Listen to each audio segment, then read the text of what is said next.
రాముని ఆజ్ఞే శిరోధార్యం, సీతాన్వేషణే లక్ష్యం, సముద్ర లంఘనమే తక్షణ కర్తవ్యం.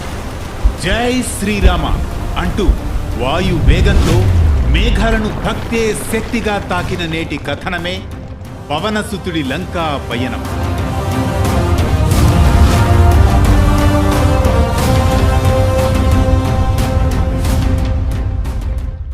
అనగనగా అది త్రేతాయుగంలోని రామాయణ కాలం.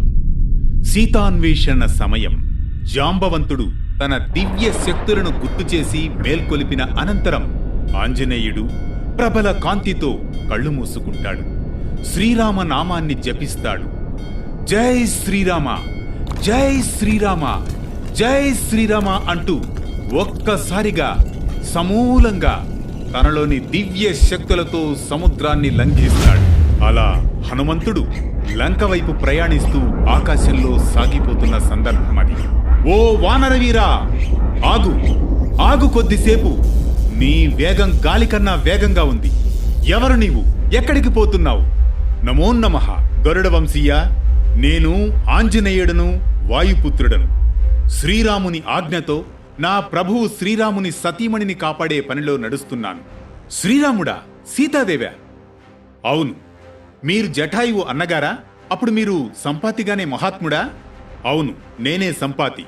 మేము గరుడుని వంశానికి చెందిన వారం. నాకు ఒక విశిష్ట దృష్టి ఉంది. 100 యోజనాల దూరం కూడా చూడగలను. అయితే ఓ మహాశయ, దయచేసి చూడండి, సీతామాత ఎక్కడ ఉన్నారు? ఏ విధంగా ఆమెను చేరుకోవచ్చు? అదిగో లంకానగరం. సముద్ర మధ్యలో ఆ ద్వీపం. అక్కడే ఉంది ఆ జనకాత్మజ సీత. రాక్షసుల మధ్య భయంతో, నిరాశతో ఎదురుచూస్తోంది. నీ ఆగమనమే ఆమెకు ఆశ. ఆమె ఆపదలో ఉందని నా మనస్సు స్పష్టంగా చెబుతోంది. ధన్యోస్మి. మీరిచ్చిన సమాచారం నాకు ప్రాణప్రదంగా ఉంది. మీ దీవెన నాకు విజయాన్ని ఇవ్వగలదు.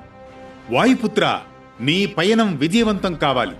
లంకను చేరి సీతను కనుగొని రాముని కార్యాన్ని నెరవేర్చు. జయోస్తు, జయోస్తు.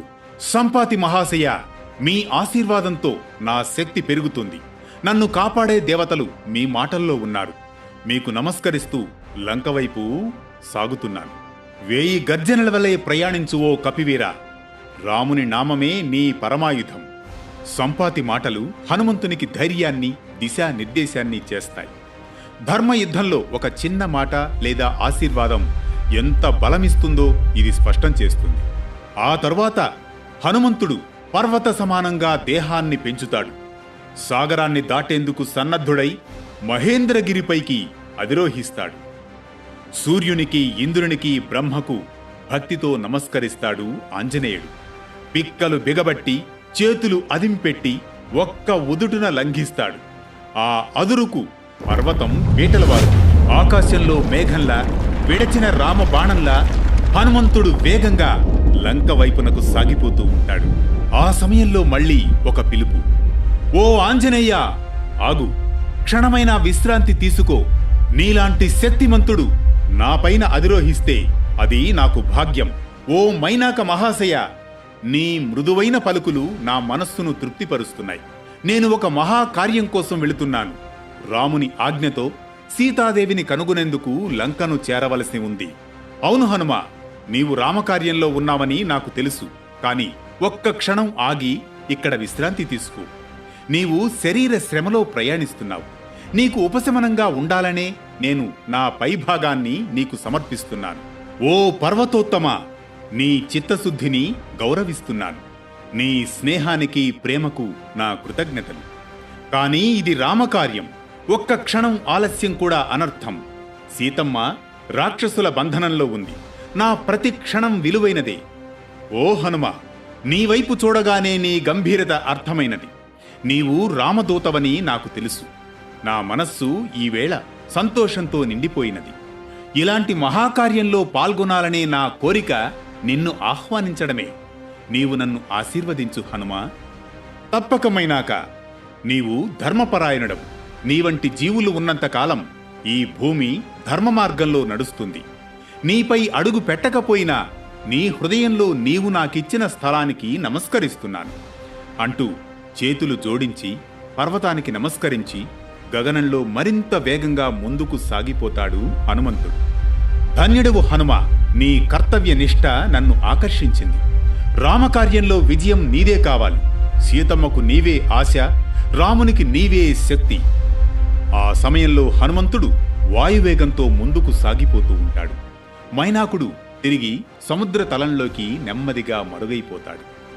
ఇది భక్తి, విధేయత, ధైర్యానికి ఒక ప్రతీక.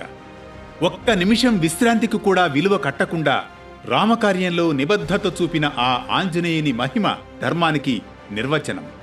మైనాకము అనేది పర్వతం. ఇతడు మేనక హిమవంతుల కుమారుడు. ఇంద్రుడు పర్వతముల రెక్కలు కత్తిరిస్తున్నందుకు భయపడి ఇతడు దక్షిణ సముద్రంలో దాక్కుంటాడు. అది మైనాకుడి చరిత్ర. ఈ ఘట్టాలు మనకు గొప్ప బోధనిస్తాయి. సంపాతి మాటలతో హనుమంతుడికి దారి స్పష్టమవుతుంది. మైనాకుడి ఆహ్వానాన్ని మృదువుగా నిరాకరించి రామకార్యంలో ఒక్క క్షణం ఆలస్యం కూడా తాను అనుమతించలేనని చూపిస్తాడు. ఈ సంభాషణలు మనకు జీవిత పాఠాలు చెబుతాయి. నిశ్చయంతో ముందుకు సాగాలి. మార్గంలో వచ్చిన మాయల్ని గౌరవించి విస్మయపడిన గమ్యం మర్చిపోకూడదని చెబుతాయి. రాముని నామమే ఆయుధంగా హనుమంతుడు సాగిన ఆ యాత్రే భక్తికి, ధైర్యానికి, ధర్మానికి నిర్వచనం. రామాయణం అనేది కేవలం పురాణం కాదు, ప్రతి మనిషిలో నడిచే ధర్మయాత్ర, ప్రతి దారిలో వెలిసే విలువల వేదం.